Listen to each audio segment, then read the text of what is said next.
Police station వద్ద seize చేసిన బాణాసంచాను తరలిస్తుండగా సంభవించిన పేలుడులో 5 పోలీసులు గాయపడ్డారు. ఈ ఘటనపై రాష్ట్ర హోంమంత్రి అనిత తీవ్ర విచారం వ్యక్తం చేశారు. ప్రమాద వార్త తెలిసిన వెంటనే స్పందించిన హోంమంత్రి అనిత జిల్లా ఎస్పీకి ఫోన్ చేసి వివరాలు అడిగి తెలుసుకున్నారు. గాత్రులను మెరుగైన వైద్యం కోసం హుటాహుటిన విజయవాడ ఆసుపత్రికి తరలించాలని అధికారులను ఆదేశించారు. పోలీస్ కుటుంబాలకు ప్రభుత్వం అండగా ఉంటుందని హామీ ఇచ్చిన ఆమె ఘటనపై సమగ్ర విచారణ జరిపి నివేదిక సమర్పించాలని స్పష్టం చేశారు. భవిష్యత్తులో ఇలాంటి ప్రమాదాలు రిపీట్ కాకుండా తగిన జాగ్రత్తలు తీసుకోవాలని సంబంధిత అధికారులకు ఆమె ఆదేశాలిచ్చారు.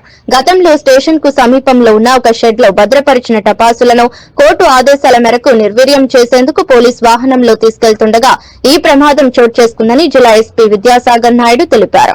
ఈ ఘటనలో ఎస్ఐ దుర్గాంజనేయులు, కోర్టు కానిస్టేబుల్ అబ్దుల్లా సహా 5 సిబ్బందికి గాయాలు కాగా వారిలో 3 పరిస్థితి తీవ్రంగా ఉంది.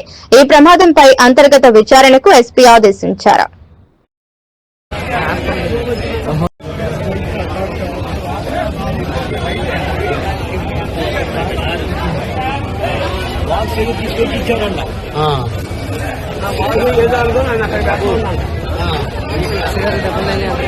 ఏడు